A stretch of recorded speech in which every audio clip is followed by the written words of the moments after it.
Stockholm declaration में सबसे पहले इन्वायरमेंटल लॉ के रिगार्डिंग इशू अराइज हुआ था, ठीक है।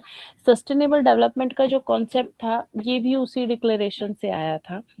तो उस टाइम पे इंडिया भी वहां पे था, तो पूरे वर्ल्ड के ऊपर एक ऑब्लिगेशन क्रिएट किया गया था कि आप अपने यहाँ ना एक इन्वायरमेंट को प्रोटेक्ट करने के लिए कुछ लॉज इम्प्लीमेंट करिए। तो उस प्रेशर के बाद में हमारा जो सबसे पहले एक्ट बना था वो water prevention and control of pollution act बना था 1974, ठीक है। और उसके बाद हमारा ये आया था environment protection act 1986। Environment protection act के अंदर एनवायरमेंट के रिगार्डिंग सारी चीजें इसमें इंक्लूड कर दी गई थी। वाटर जो था वो तो स्पेसिफिकली वाटर के लिए था, ठीक है। और जो आपका air prevention and control of pollution act था वो केवल एयर के लिए स्पेसिफिकली था। एनवायरमेंट प्रोटेक्शन एक्ट जो था इसमें कंबाइनली सारी चीजें आ गई थी जो उन दोनों में नहीं आती थी। ये पावर कहाँ से लेता है, इसको इनेक्ट किस तरीके से किया गया, तो it has been enacted under article 253 of the constitution. देखो जितने भी एक्ट्स हैं, जो भी एक्ट्स बनते हैं वो सारे के सारे किस आर्टिकल के अंतर्गत बनते हैं, आर्टिकल 253, क्योंकि ये वो आर्टिकल है जो कि पार्लियामेंट को पावर देता है to legislate on the subjects, चाहे वो स्टेट लिस्ट हो या यूनियन लिस्ट हो। पार्लियामेंट को पावर आर्टिकल 253 के अकॉर्डिंगली मिलती है। क्लियर हो गया, ये इसका बैकग्राउंड है एनवायरमेंट प्रोटेक्शन एक्ट 1986 ये का। मैम आपने जो 253 बताया है सभी एक्ट के लिए है या स्पेशली हाँ, मोस्टली सभी एक्ट्स के लिए है, क्योंकि 253 में पावर है ना लॉ बनाने की पार्लियामेंट के पास, ओके ओके। ठीक है ना, इसलिए। ठीक है, अच्छा। अब वो जो कॉन्फ्रेंस हुई थी उस समय पे उसको इम्प्लीमेंट करने के लिए 1986 में इन्वायरमेंट प्रोटेक्शन एक्ट को पास कर दिया गया। फिर आते हैं इसके ऑब्जेक्टिव्स। ऑब्जेक्टिव्स क्या हैं, तो सबसे पहला ऑब्जेक्टिव है जो अभी मैंने मेंशन किया, that it is made for the implementation of the decision made at the UN conference, ठीक है। UN conference on human environment जो कि स्टॉकहोम में हुई थी 1972 में। इतना लंबा याद ना रहे ना तो आप सिर्फ ये लिख दीजिए कि it has been implemented by the decision of the Stockholm declaration. 1972 में हुई थी स्टॉकहोम डिक्लेरेशन, उसके डिसीजंस को इम्प्लीमेंट करने के लिए इसको बनाया गया। This is one of the main objective of this act.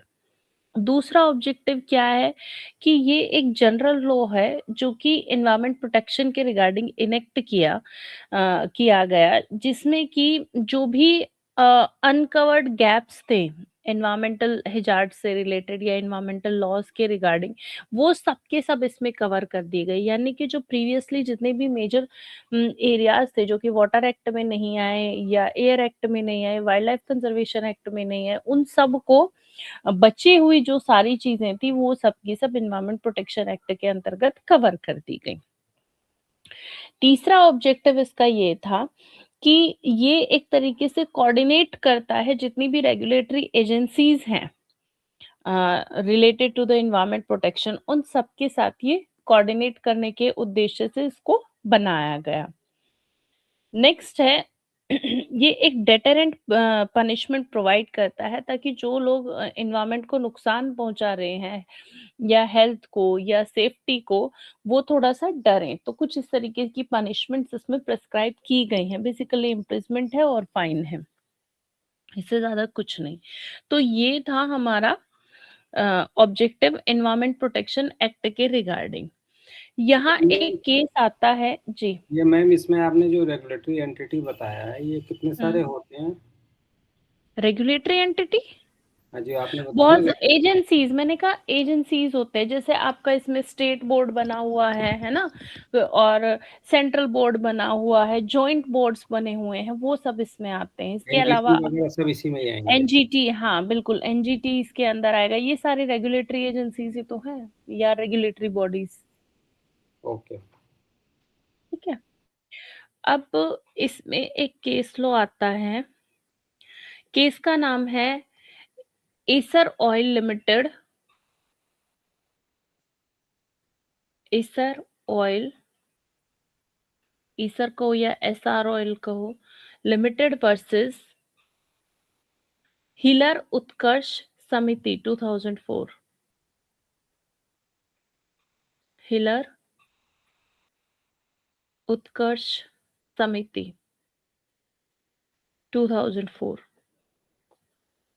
इसमें ये कहा गया था कि जो मेन ऑब्जेक्टिव है एक्ट को लाने का वो है to provide deterrent punishment, to provide deterrent punishment to those who endanger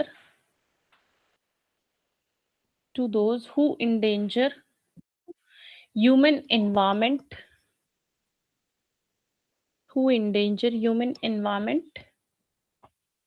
safety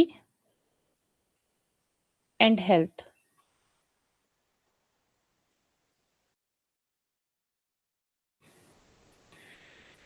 ठीक है, अब ये हो गए हमारे ऑब्जेक्टिव्स। इसके बाद आता है scope and commencement of the act. Act का स्कोप क्या है और शुरू कैसे होता है। तो देखो ये जो एक्ट है it extends to the whole of India, पूरे भारत पर ये एप्लीकेबल होता है और इसकी जो डेट ऑफ इन्फोर्समेंट है वो है 19 नवंबर 1986।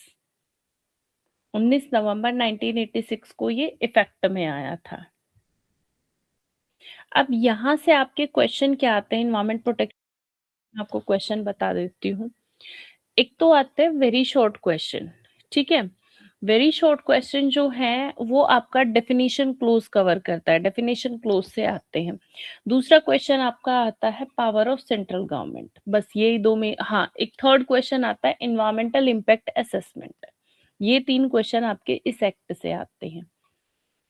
आई रिपीट, डेफिनेशन क्लोज, उसमें भी हमें सारी डेफिनेशन नहीं करनी है, मेन करनी है, वो मैं आपको अभी बता दूंगी।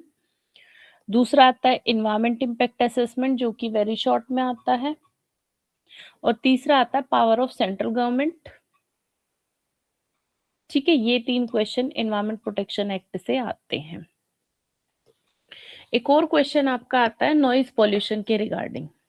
नॉइज पॉल्यूशन मैं आपको बाद में कवर करवाऊंगी, आज मैं पहले एनवायरमेंट प्रोटेक्शन ही करवाऊंगी। अच्छा, आप चाहे ना कहीं पे नोट डाउन कर लो, नॉइज पॉल्यूशन हमें पढ़ना है और एक हमें पढ़ना है एनवायरमेंटल कॉन्फ्रेंसेस,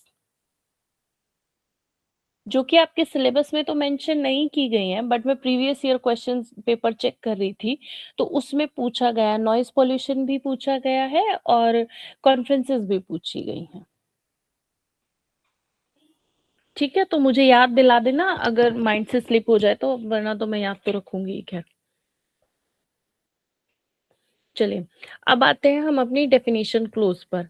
तो डेफिनेशन क्लोज हमारी मेंशन की गई है under section 2 of the environment protection act 1986। Section 2 में डेफिनेशन दी गई है, जिसमें सबसे पहले डेफिनेशन आती है section 2A environment. Section 2A environment. Environment किसको कहते हैं,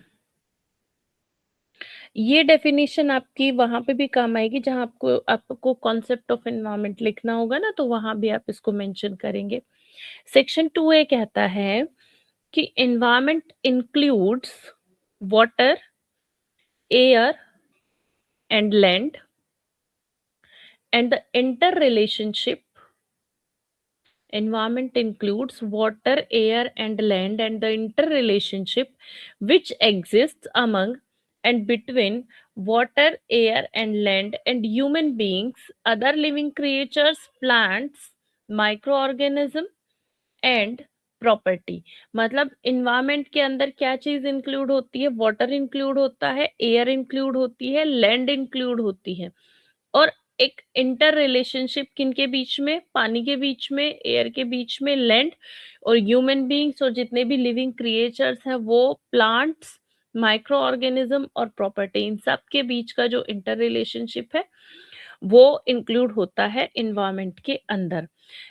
इसका मतलब क्या हुआ कि ये जो डेफिनेशन है एनवायरनमेंट की, this is inclusive, exhaustive definition नहीं है। एग्जॉस्टिव और इंक्लूसिव का मतलब समझते हैं आप, क्या होता है लॉ में? नहीं मैम। बताती हूँ। देखो, एग्जॉस्टेड का मतलब होता है लॉ में, जहां पे कहीं पे भी आपने अगर ये लिखा हुआ देखा होगा कि this is an exhaustive definition, मतलब जो उस डेफिनेशन में डिफाइन है केवल वही उस डेफिनेशन के अंतर्गत आएगा। जो अदरवाइज चीजें होंगी वो उसमें इंक्लूड नहीं की जा सकती। मतलब जो डेफिनेशन में लिख दिया वो अपने आप में कंप्लीट डेफिनेशन होगी, और anything else will not be included under that particular definition. ठीक है, इसको हम बोलते हैं एग्जॉस्टिव।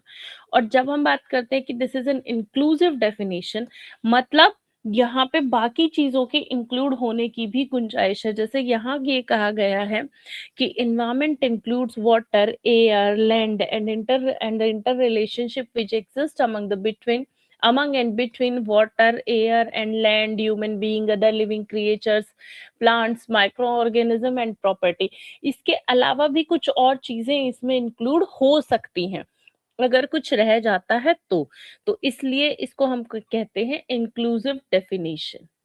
ठीक है, यानी कि ये जो डेफिनेशन है, it does not exhaust the entire universe what is covered under the word environment, क्योंकि इन्वायरमेंट में तो और भी बहुत सारी चीजें आ सकती है ना। इतना बड़ा इन्वायरमेंट है, कुछ चीजें ऐसी भी हो सकती हैं जो कि इस डेफिनेशन से बाहर हो, तो उनको भी इसमें इंक्लूड किया जा सकता है। इसलिए इसको हम बोलते हैं, कोई भी डेफिनेशन चाहे किसी भी एक्ट के रिगार्डिंग हो, अगर इंक्लूसिव लिखा हुआ है तो इट मीन्स कि there is a some space to include other things also. समझ में आया? Yes ma'am. ठीक है, उसके बाद ये इंपॉर्टेंट डेफिनेशन है, चाहे तो पेपर पेन लेके लिख लो, मतलब सिर्फ सेक्शन नंबर डाल लो, आपका काम हो जाएगा। फिर आता है सेक्शन 2B, इन्वायरमेंटल पॉल्यूटेंट। अच्छा, सेक्शन 2A जो मैंने अभी डेफिनेशन ऑफ इन्वायरमेंट बताई थी, ये पहले भी वेरी शॉर्ट में पूछी जा चुकी है। सिंपली पूछा गया है, right A short note on what is environment, या what is the definition of environment under environment protection act 1986। दूसरा वेरी शॉर्ट में पूछा गया है environmental pollutant which is section 2B, B for Bombay, section 2 subsection B for Bombay। environmental pollutant ये भी paper में आया है वेरी शॉर्ट में। तो environmental pollutant का क्या मतलब होता है? It means any solid, liquid or gaseous substance present in such concentration as may be or tend to be injurious to environment। मतलब कोई भी ऐसा सॉलिड, लिक्विड या गैसियस सब्सटेंस जो कि एनवायरमेंट में इस कॉन्सेंट्रेशन के साथ प्रेजेंट है कि which may be or tend to be injurious to environment, जो कि एनवायरमेंट के लिए हार्मफुल हो सकता है, इंजरी कोज कर सकता है, चाहे वो सॉलिड है, चाहे लिक्विड है, चाहे गैसियस है, उसको हम कहेंगे एनवायरमेंटल पोल्यूटेंट। ध्यान रहे, पोल्यूटेंट है, पोल्यूशन नहीं है। पोल्यूशन को आगे नेक्स्ट डेफिनेशन में डिफाइन किया गया है, यहाँ पे इन्वायरमेंटल पोल्यूटेंट बताया गया है। तो नेक्स्ट आता है अब इन्वायरमेंटल पॉल्यूशन, कि फिर हम इन्वायरमेंटल पॉल्यूशन किसको कहेंगे? तो इन्वायरमेंटल पॉल्यूशन को डिफाइन किया गया है सेक्शन 2C। ये तीनों लाइन से हैं, आपको याद रखने का तरीका बता देती हूँ। सबसे पहले आएगा इन्वायरमेंट, उसके बाद इन्वायरमेंटल पॉल्यूटेंट, भाई पॉल्यूटेंट होगा तभी तो इन्वायरमेंट पॉल्यूट होएगा। तो पहला हो गया इन्वायरमेंट, फिर हो गया पॉल्यूटेंट, इन्वायरमेंटल पॉल्यूटेंट, और पॉल्यूटेंट जब प्रेजेंट होगा तब इन्वायरमेंटल पॉल्यूशन कोज होगा, यानी ए, बी और सी। तो इन्वायरमेंटल पॉल्यूशन क्या कहता है? ये कहता है कि environmental pollution means the presence in the environment of any environmental pollutant. इसका मतलब क्या हुआ कि इन्वायरमेंट के अंदर किसी भी इन्वायरमेंटल पॉल्यूटेंट का प्रेजेंट होना इन्वायरमेंटल पॉल्यूशन कहलाता है। अब आप ये बताइए, यहाँ तक आपको क्लियर हुआ कि नहीं? समझ आया? ये मैम पॉल्यूटेंट का कुछ एग्जांपल बता सकते हैं क्या? पोल्यूटेंट का एग्जाम्पल बहुत सारी चीजें हैं। पोल्यूटेंट का एग्जाम्पल जैसे आपका माइक्रोप्लास्टिक्स हो गए, ठीक है, और गैसेस हो गई आपकी, है ना, जैसे कार्बन डाइऑक्साइड मैडम हो इनके गई। लिए स्मोक सबसे आसान से आ जाए, स्मोक। हाँ, स्मोक आप कह सकते हो, बिल्कुल। बहुत सारी डस्ट हो गए, डस्ट पार्टिकल्स इन्वायरमेंटल पॉल्यूटेंट है, ठीक है। छोटी छोटी बहुत सारी चीजें हो गई इन जो कि पॉल्यूशन कोज करती हैं। और कोई भी केमिकल हो गया। क्लियर? Yes ma'am. ठीक है। बहुत सारी चीजें होती है पॉल्यूटेंट में, तो किसी एक चीज को नहीं हम कह सकते हैं। इवन दो जैसे जो सीवेज से जो फ्यूम्स निकलती हैं वो भी पॉल्यूशन क्रिएट करती हैं, तो पॉल्यूटेंट की कैटेगरी में आएंगी। पॉल्यूटेंट जो है ना, मैंने देखो डेफिनेशन आपको बताई थी। पॉल्यूटेंट किसी भी फॉर्म में हो सकता है। वो सॉलिड भी हो सकता है, जैसे मैंने आपको एग्जांपल दिया कि माइक्रोप्लास्टिक का एग्जांपल दिया, या जैसे पॉलीथीन्स हो गई, है ना, वो भी एक तरीके से पॉल्यूटेंट है, सॉलिड फॉर्म में हो गया। लिक्विड हो गया, लिक्विड जैसे गंदा पानी है जो पानी को पोल्यूट कर रहा है, या कोई और कोई इस तरीके का केमिकल हो गया लिक्विड फॉर्म में। गैसेस हो गई, जैसे कार्बन डाइऑक्साइड हो गई, सल्फ्यूरिक डाइऑक्साइड हो गई, सल्फर डाइऑक्साइड, कार्बन मोनोऑक्साइड हो गई, क्लोरोफ्लोरोकार्बन हो गई, सीएफसी जिसको हम बोलते हैं। तो ये सब क्या है, गैसेस हैं। तो अगर इनका स्तर बढ़ जाएगा, एक लिमिट जो सेट है उससे ऊपर अगर ये जाएंगी तो इन्वायरमेंटल पॉल्यूशन कोज करेंगी। क्लियर हो गया रमेश जी? Yes ma'am. ठीक है। तो ये तीनों डेफिनेशन आपको याद रखनी है, क्योंकि कई बार ये पेपर में पूछी गई हैं और सीधे सीधे पूछा जाता है। सीधे सीधे डिफाइन इन्वायरमेंट, या डिफाइन इन्वायरमेंटल पॉल्यूटेंट, या डिफाइन इन्वायरमेंटल पॉल्यूशन। और ये तीनों आपके काम भी आएंगी जब आप पॉल्यूशन के बारे में लिखोगे तो। फिर आता है नेक्स्ट डेफिनेशन आपकी आती है hazards substance. Hazardous substance which comes under section 2 subsection E, 2 subsection E। Hazards substance का क्या मतलब होता है?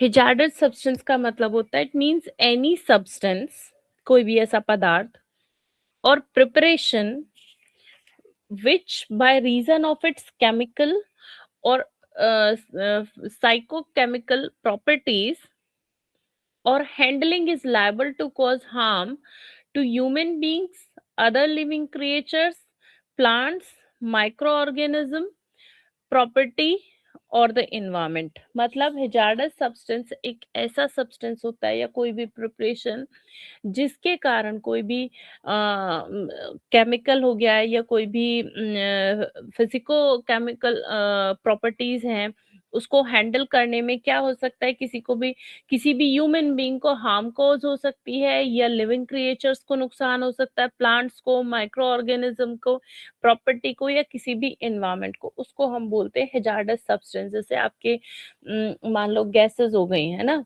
गैस की गाड़ियां जाती हैं तो हैजार्डस सब्सटेंस है, क्योंकि उससे क्या हो सकता है, एक्सप्लोजन हो सकता है अगर थोड़ी सी भी कांटेक्ट में आ जाते हैं तो।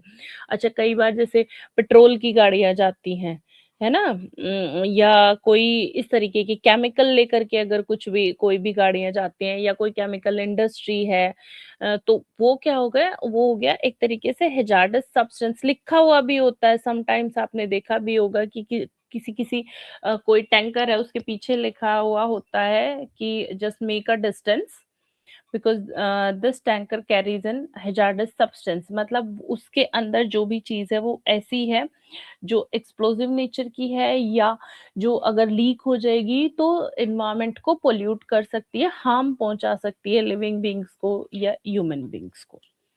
ठीक है, उसको कहेंगे हम हैजार्डस सब्सटेंस, खतरनाक पदार्थ, हानिकारक पदार्थ हिंदी में इसको बोलते हैं। क्लियर? ठीक है जी। Yes ma'am. Yes madam.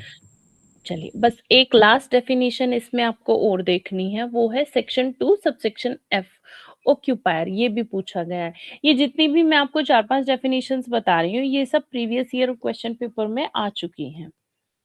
Occupier का मतलब क्या होता है? इसके नाम से ही स्पष्ट है, मतलब जो किसी भी चीज को ऑक्यूपाई करता है। डेफिनेशन क्या कहती है कि in relation to any factory or premises means a person who has control over the affairs of the factory or the premises and includes in relation to any substance the person in possession of the substance। मतलब कि कोई भी factory है या premises है जिसका control किसी भी पर्सन के हाथ में है, उस फैक्ट्री का या प्रेमाइसेस का, और उसके अंदर कोई भी सब्सटेंस प्रेजेंट है, तो ये माना जाएगा कि वो जो पर्सन है वो सब्सटेंस के पोजेशन में है। मतलब वो सब्सटेंस जो है वो उस व्यक्ति के पोजेशन में है जिसकी वो फैक्ट्री या प्रेमाइसेस है, उसको हम बोलते हैं ऑक्यूपायर। ऑक्यूपायर से आप याद रख सकते हो एक तरीके से ओनर, जिसके कंट्रोल में सारी चीजें हैं। तो यहाँ आपकी जो डेफिनेशन क्लोज है वो कंप्लीट हो जाती है। इतने में से आपको किसी को कोई क्वेश्चन हो या कुछ पूछना हो तो बताइए। No ma'am. क्लियर है? ठीक है। अब हम आते हैं अपने मेन क्वेश्चन पे। मेन क्वेश्चन यहाँ से क्या आता है कि what is the power of the central government to protect the environment. Environment के प्रोटेक्शन के रिगार्डिंग सेंट्रल गवर्नमेंट की क्या पावर है? तो सेंट्रल गवर्नमेंट की जो पावर मेंशन की गई है वो की गई है सेक्शन 3 में। सेक्शन 3 में ये कहता है कि सेंट्रल गवर्नमेंट के पास वो सारे मेजर्स लेने की पावर है जो कि एनवायरमेंट को प्रोटेक्ट करने के पर्पज से लिए जा सकते हैं। कौन कौन से मेजर्स ले सकती है, क्या कर सकती है central government according to section 3? Central government पहला काम ये कर सकती है कि वो स्टेट गवर्नमेंट के जो ऑफिसर्स हैं या अथॉरिटीज हैं स्टेट की, उनके साथ कोऑर्डिनेट करेगी, जो भी एक्शन लेगी उनके साथ कोऑर्डिनेट करके ले सकती है। दूसरा, नेशन वाइड प्रोग्राम्स को जो कि इन्वायरमेंटल अवेयरनेस से रिलेटेड होते हैं, इन्वायरमेंटल पॉल्यूशन को अबेट करने के लिए जरूरी होते हैं, प्रिवेंट करने के लिए, उनको क्या करेगी, एग्जीक्यूट करेगी और प्लान करेगी। ये सेंट्रल गवर्नमेंट का काम है। तीसरा काम सेंट्रल गवर्नमेंट का ये है कि वो इन्वायरमेंटल पॉल्यूटेंट के रिगार्डिंग एक स्टैंडर्ड लेट डाउन करेगी कि भाई कितना एमिशन होना है या कितना जो डिस्चार्ज है वो लीगल है, कितना डिस्चार्ज होना चाहिए किसी भी कंपाउंड का, केमिकल का या सब्सटेंस का, वो एक स्टैंडर्ड बनाएगी सेंट्रल गवर्नमेंट। नेक्स्ट है कि ये कुछ इंडस्ट्रीज या कुछ कोई प्रोसेस हो या कोई ऑपरेशन हो, वहां को उन उसके आसपास का जो एरिया है ना उसको रेस्ट्रिक्टेड एरिया की कैटेगरी में रख सकती है। कि मान लो कोई ऐसी इंडस्ट्री है जिसमें हैजार्डस सब्सटेंस का काम होता है ना, कोई एक्सप्लोजिव चीजों से रिलेटेड कोई इंडस्ट्री है या फैक्ट्री है, तो उसके आसपास किसी भी नॉर्मल पर्सन के जाने को वो रेस्ट्रिक्ट कर सकते हैं, मतलब उसको रेस्ट्रिक्टेड एरिया डिक्लेयर कर सकती है कि सब नहीं जा सकते हैं।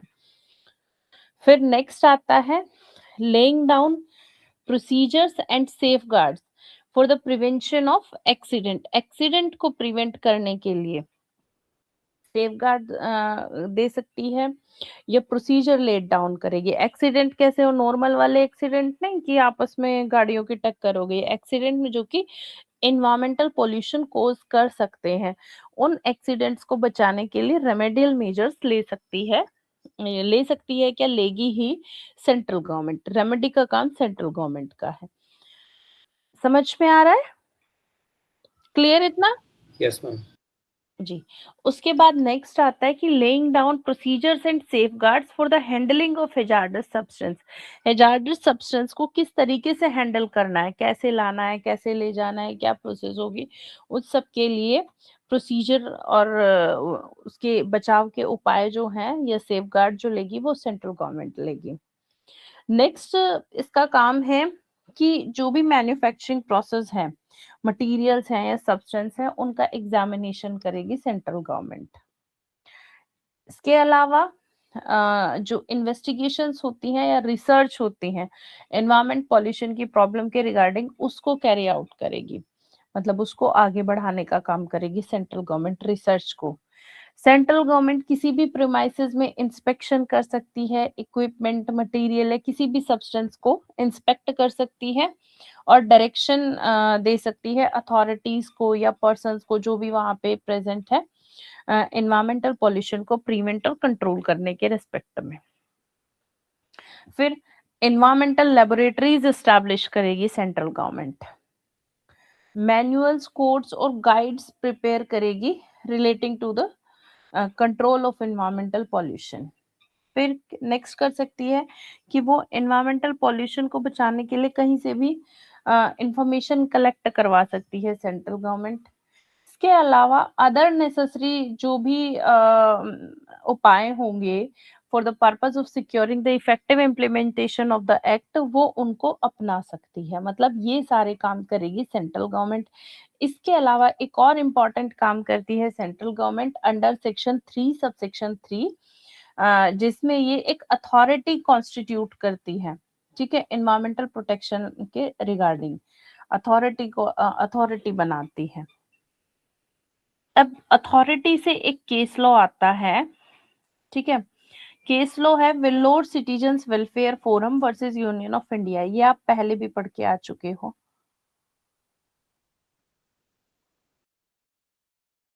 Vellore citizens welfare forum versus union of India 1996 Tamil Nadu tanneries वाला केस था ये आपका उसमें भी आएगा, पॉल्यूटर पेज प्रिंसिपल में भी, प्रिकॉशनरी प्रिंसिपल में बेसिकली। यहाँ पे सुप्रीम कोर्ट ने ये कहा कि जो मेन पर्पस होता है एनवायरमेंट एक्ट का वो क्या होता है, to create an authority or authorities under section 3 subsection 3 of the act with adequate power to control pollution and protect the environment. मतलब के सुप्रीम कोर्ट ये कहता है कि जो मेन पर्पस है एनवायरमेंट प्रोटेक्शन एक्ट का अंडर सेक्शन 3 सबसेक्शन 3 वो ये है कि आप अथॉरिटीज एस्टैब्लिश करिए और उनको वो सारी पावर होंगी उनके पास में जो कि एनवायरमेंट को प्रोटेक्ट करने के लिए और पोल्यूशन को कंट्रोल करने के लिए जरूरी होती है। यानी अथॉरिटी किस में एस्टैब्लिश कर सकता है, किस सेक्शन के अंदर कर, सेक्शन 3 सबसेक्शन 3 में सेंट्रल गवर्नमेंट को पावर है कि वो अथॉरिटीज कॉन्स्टिट्यूट कर सकता है। Clear? Madam authority means autonomous authority. हाँ जी। मैम ये जो पोल्यूशन है ये स्टेट लिस्ट का है या सेंट्रल लिस्ट का है? ये देखो पोल्यूशन जो है ना, पोल्यूशन आपका कॉन्करेंट लिस्ट में आता है। ओके, ठीक है, सेंट्रल भी लॉ बना सकते हैं और स्टेट भी बना सकती है। मैम इसकी इसका सेंटर स्कोप जो, हाँ जी मैम सेंटर की ये जो हेडिंग है एक बार आप हेडिंग रिपीट कर दीजिए वापस। हेडिंग है power of central government to take measures to protect and improve environment. इसके अंडर जो आपने बताई ना जो जो सेक्शन इसमें दे। हाँ,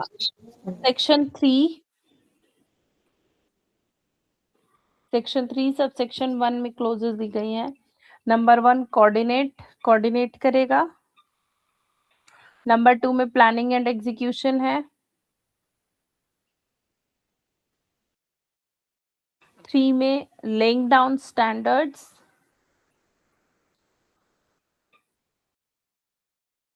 4th में है स्टैंडर्ड्स फॉर एमिशन और डिस्चार्ज।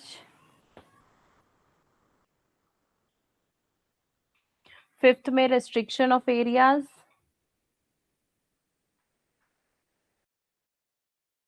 6 में है procedure and safe guards.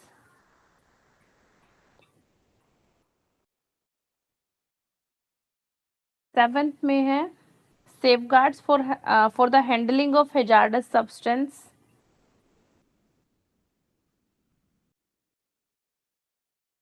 Next है examination of manufacturing units, examination. Next में है carrying out investigation and research.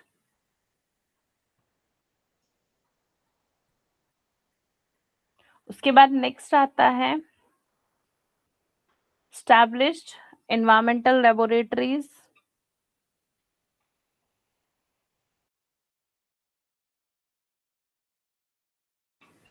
Next है preparation of manuals,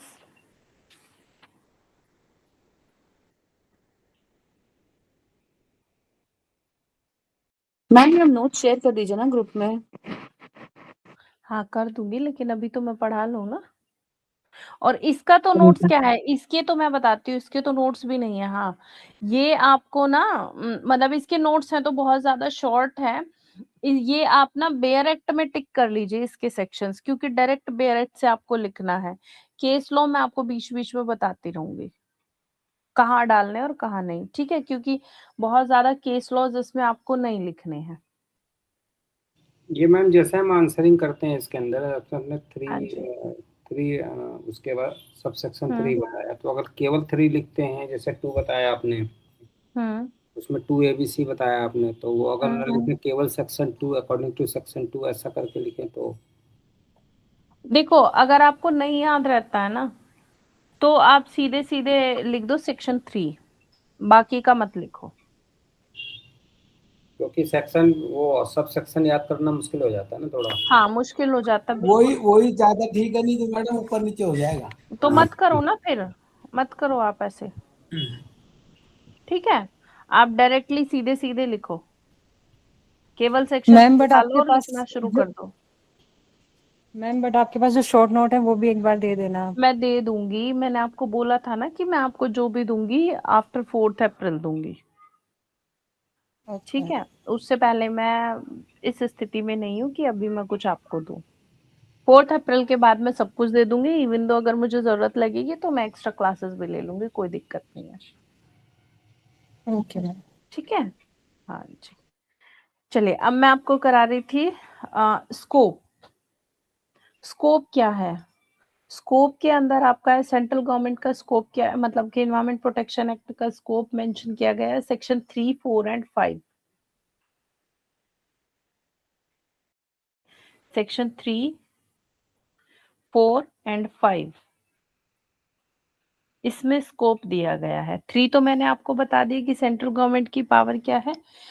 central government क्या करेगी, जो भी मेजर्स हैं नेसेसरी मेजर्स वो लेगी इन्वायरमेंट को कंट्रोल करने के लिए, जैसे कोऑर्डिनेशन हो गया, प्लानिंग हो गया, स्टैंडर्ड्स लेट डाउन हो गया, एग्जामिनेशन, वो सब करेगी, ठीक है। सेक्शन 4 में appointment of officers and there powers and function, मतलब कि जो अभी मैंने आपको कहा था थोड़ी देर पहले कि सेक्शन 3 सब सेक्शन 3 में कोर्ट क्या कर रही है, अथॉरिटी स्टैब्लिश कर रही है। तो अथॉरिटी स्टैब्लिश करेगी तो सीधी सी बात है उसको पावर भी तो देगी, तो उसके लिए ऑफिसर्स को भी अपॉइंट करेगी और उनको पावर भी दी जाएगी कि भाई वो क्या क्या फंक्शन परफॉर्म करेंगे।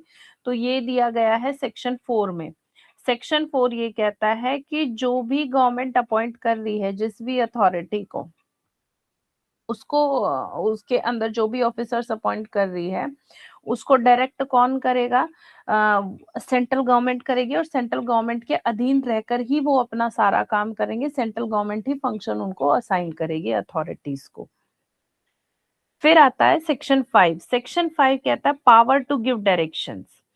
सेंट्रल गवर्नमेंट के पास पावर होती है कि वो एनवायरमेंट को प्रोटेक्ट करने के लिए डायरेक्शन इशू करे, कोई भी डायरेक्शन इशू कर सकती है, किसी जैसे कि किसी फैक्ट्री को क्लोज करना हो गया, प्रोहिबिट करना हो गया, या फैक्ट्री के रेगुलेशन के रिगार्डिंग हो गया, है ना। किसी को भी सर्विस को स्टॉप करना है या शुरू करना है, वो सारे डायरेक्शन देगी सेंट्रल गवर्नमेंट। तो यहाँ हमारा है power and scope of central government. Clear, इतना समझ में आया? Yes ma'am. ठीक है। अब उसके बाद पावर हो गया सेक्शन 5 में कि power to give direction state government करेगी। अच्छा एक और सेक्शन यहाँ पे ऐड कर लो, section 5A, appeal to national green tribunal. इसके अंदर जो भी ऑफेंसेस होंगे उनकी अपील कहाँ जाएगी, NGT में जाएगी, नेशनल ग्रीन ट्रिब्यूनल में।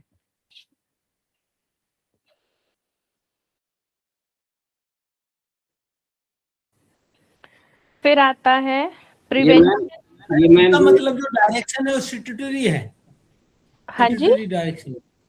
जो डायरेक्शन देंगे हाँ वो स्टैट्यूटरी डायरेक्शन होगी ना, हाँ जब भी जी, तो अपील होगी। जी जी जी बिल्कुल। ये मैम आप 3 4 5 एक बार रिपीट कर देना, जरा सा मिक्स हो गया ये। देखो मैं बताती हूँ, सेक्शन 3 में भी सेंट्रल गवर्नमेंट की पावर है, सेक्शन 3, 4, 5 तीनों में सेंट्रल गवर्नमेंट की पावर है। सेक्शन 3 में जनरल पावर हो गई कि भाई कोऑर्डिनेट करो, प्लान करो, ये सब करो, ठीक है।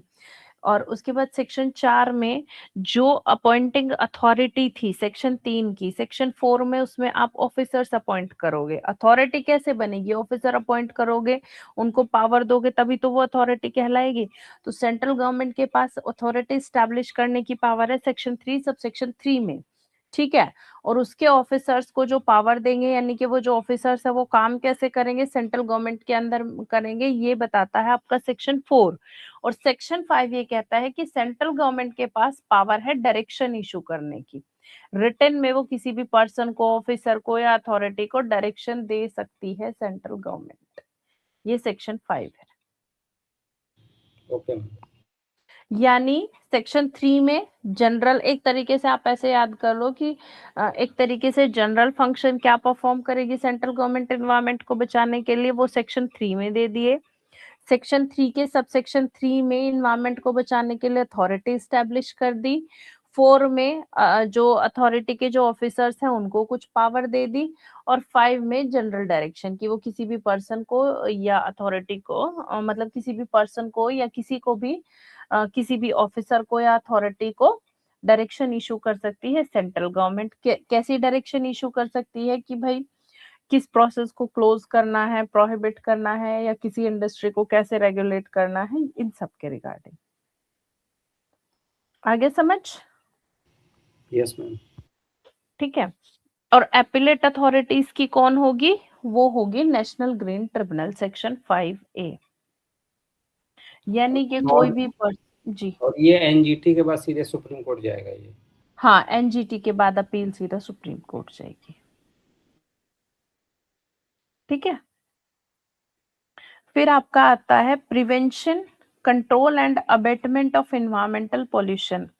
ये आपका दिया गया है सेक्शन 7 में, section 7, 8, 9, 10, prevention, control and abatement of environmental pollution. अब इसमें आप एक चीज याद रखना कि हमने जितने भी प्रिंसिपल पढ़े थे एनवायरमेंटल पॉल्यूशन को प्रिवेंट करने के लिए, कौन कौन से प्रिंसिपल हमने पढ़े थे लास्ट वाली क्लास में? कुछ 8 प्रिंसिपल बताए थे आपने। मेन प्रिंसिपल 8 तो मैंने उसके बताए थे जो कि ये सस्टेनेबल तीन थे डेवलपमेंट। मैडम, तीन। प्रिकॉशनरी प्रिंसिपल और हाँ इंटरफेस और पब्लिक ट्रस्ट वाला 3 4 बताए थे हाँ, आपने। ये तीनों प्रिंसिपल इसके अंदर आ जाएंगे, सेक्शन 7, 8, 9, 10, ठीक है। क्योंकि यहाँ स्पेसिफिकली भाई कोई भी पर्सन एक तरीके से अगर कोई भी पर्सन जो है वो इन्वायरमेंट को मेंटेन नहीं करता है, गिल्टी पाया जाता है, तो कोर्ट उस पे क्या लगा सकते हैं? एग्जाम्पलरी डैमेजेस पे करने के लिए कह सकते हैं, यानी कि पॉल्यूटर पेज प्रिंसिपल है, ठीक है। दूसरा यहाँ स्टेट का ये कहेगी कि भाई स्टेट की ड्यूटी है नेचुरल रिसोर्सेज को बचाना, तो कौन सा हो गया? पब्लिक ट्रस्ट डॉक्ट्रिन हो गया, है ना। तीसरी चीज यहाँ पे एक और आती है कि इन्वायरमेंट इम्पैक्ट असेसमेंट, यानी कि प्रिकॉशनरी प्रिंसिपल आ जाता है। तो वो सारे प्रिंसिपल आपके सेक्शन 7, 8, 9, 10 में आ जाते हैं, ठीक। फिर उसके बाद हमारा आता है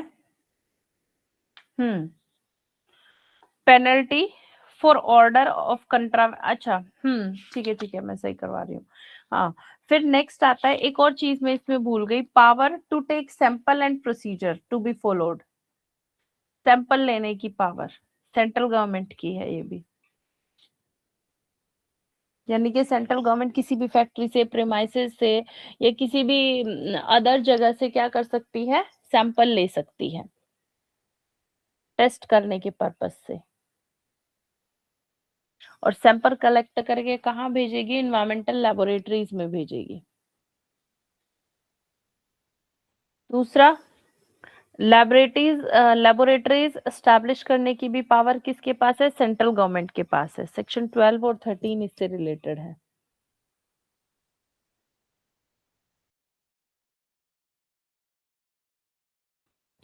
सेक्शन 12 एंड 13। ठीक है, 13 में क्या है कि गवर्नमेंट एनालिस्ट अपॉइंट करेगी सेंट्रल गवर्नमेंट लैबोरेटरीज में।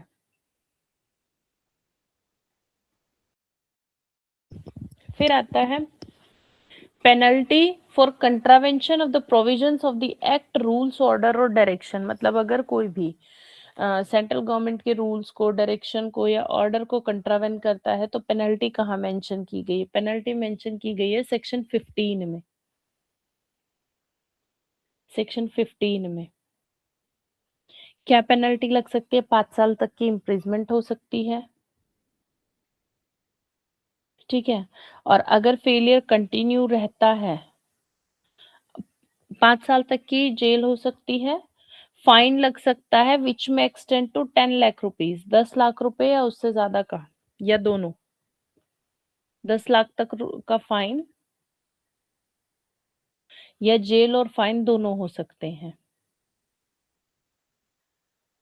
और अगर ये फेलियर कंटिन्यू रहता है, मतलब आप पे ही नहीं करते हो, तो एडिशनली 5,000 रुपए पर डे फाइन लगता रहेगा। इसलिए एक तरीके से कंटिन्यूइंग ऑफेंस बन जाएगा। जब तक आप पे नहीं कर दोगे तब तक कंटिन्यूअसली डेली आप पे फाइन लगता रहेगा। मैडम ये 10 लाख मैक्सिमम है ये? हाँ जी, मैक्सिमम है, ये तो बहुत ही विच कम। में एक्सटेंड टू 10 लाख रुपीज। इसमें अभी भी कुछ चेंज होना है, ये शायद हो गया है। इसमें इसकी लिमिट को बढ़ाया गया है अभी, लेकिन अमेंडमेंट आया नहीं है, बढ़ाने की बात चल रही है, बट अभी अप टू 10 लाख 10 लाख ही करो, सॉरी 1 लाख है, 10 लाख नहीं 1 लाख है, 1 लाख। ये 1 लाख, ये तो मैडम बहुत ही कम है। हाँ जी, बहुत कम है। ठीक है, 5,000 रुपए पर डे भी तो है। नहीं मानोगे तो 5,000 रुपए पर डे है। ठीक है, कंटिन्यूएशन में केवल फाइन फाइन है मैडम, इम्प्रीजमेंट का कोई एनहांसमेंट नहीं है। इम्प्रिजमेंट का है अगर आप कंट्रावेंशन करते हो या कंटिन्यूअसली फेल हो जाते हो, उसको नहीं पे करते हो, तो 1 साल की, मतलब जो आपकी मेन कन्विक्शन थी ना, उसके 1 साल बाद तक आपको आपकी सजा कंटिन्यू रहेगी, जो कि 7 साल तक की हो सकती है बढ़ करके। 1 से लेके 7 साल तक की इम्प्रिजमेंट आपको मिलेगी। मतलब जितना जिस उस ऑफेंस के लिए पनिशमेंट थी, मान लो 5 साल थी और प्लस फाइन भी आपको दिया गया था, या मान लो आपके ऊपर केवल फाइन इम्पोज किया गया और आपने फाइन पे नहीं किया, तब आपको 1 से लेकर के 7 साल तक की सजा हो सकती है, जेल जाना इन पड़ एडिशन सकता टू 5 इयर्स। हाँ जी। तो मैडम फाइन नहीं देगा 7 हम्म। साल के बाद तो भी कोई दिक्कत नहीं है? नहीं तो अगर फाइन नहीं देगा तो 7 साल तक सजा है ना, मिनिमम 1 ईयर और मैक्सिमम 7 ईयर है, जेल जाना पड़ेगा उसको। ठीक है, और अगर दोनों दी गई थी, फाइन भी और प्लस इम्प्रिजमेंट भी, तो पहले वो इम्प्रिजमेंट पूरी करके जो फाइन की इम्प्रिजमेंट थी ना, in default of payment of fine, फिर उस इम्प्रिजमेंट को पूरा करेगा। ये भी तो मैक्सिमम आपकी 1 लाख ही जाए। अच्छा, ये तो ज्यादा भी चले जाएगी ना 5,000 पर डे वाली?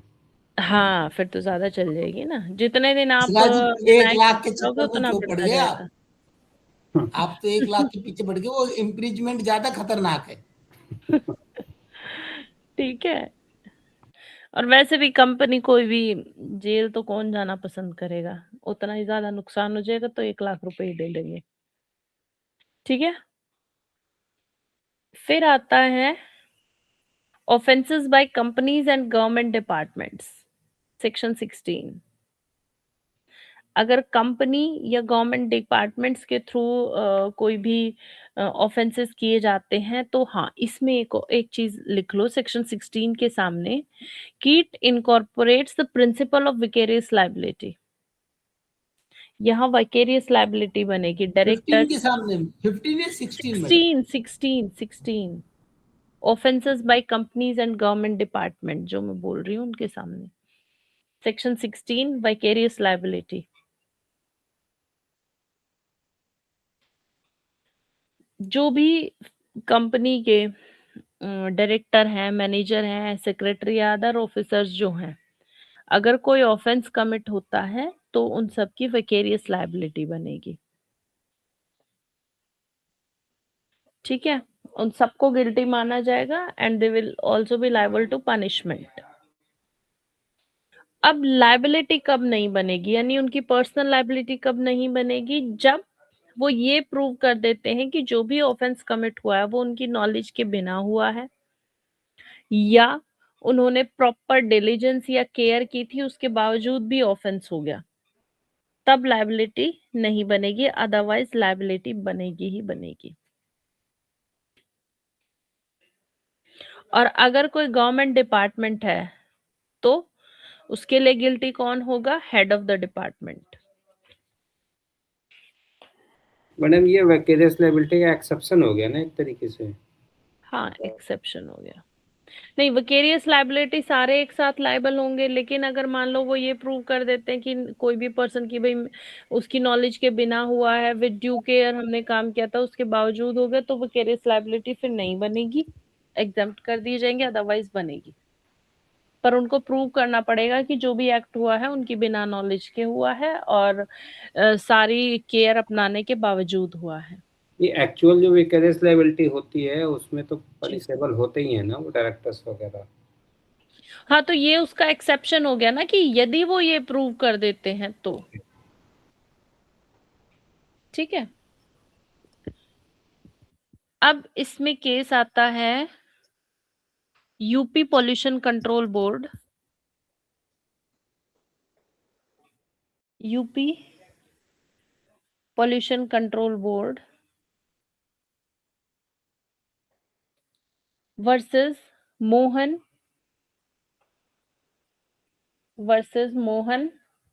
मेकिन्स limited versus Mohan Meakins limited. 2000 का केस है। यही मोहन नगर वाली मैडम, हाँ जी हाँ जी हाँ जी, मोहन नगर वाले। दारू वाली कंपनी। अच्छा, ये वो वाली है। हाँ हाँ वही है। अच्छा अच्छा, हाँ। इसमें सुप्रीम कोर्ट ने ये कहा था कि जो डायरेक्टर्स हैं और मैनेजर्स हैं who are responsible for causing the pollution would be liable under section 16 of EPA. ठीक है, and they cannot be absorbed on the basis that the complaint was filed long ago, या 17 साल पहले complaint file हुई थी, वो ये नहीं कह सकते हैं। ठीक है, ये इसमें कहा गया था।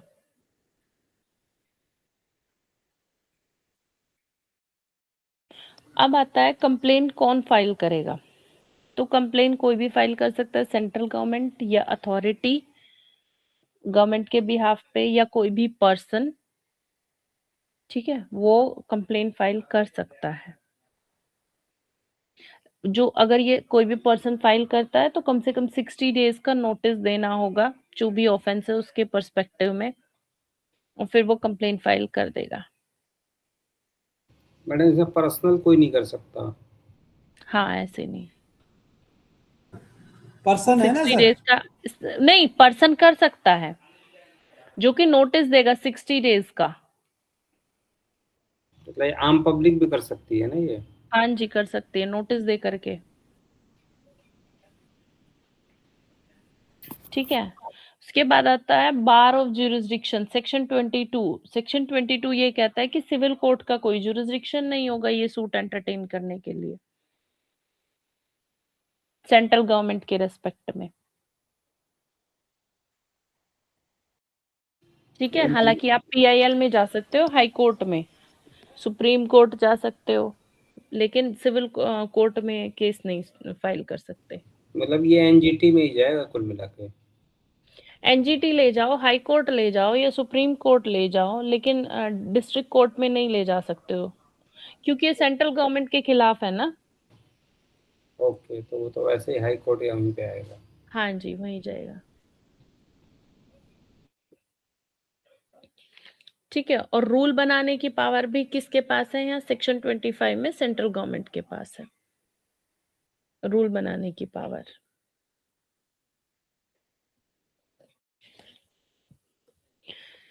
ठीक है, अब मेरी साइड से आपका ये एक एक्ट जो है ये कंप्लीट हो गया, एनवायरमेंट प्रोटेक्शन एक्ट कंप्लीटेड। और मैं एक बार और क्वेश्चन चेक कर लूंगी, कोई ऐसा क्वेश्चन होगा जो मेरी नजर से बच गया होगा तो उसको हम नेक्स्ट क्लास में कंटिन्यू करेंगे।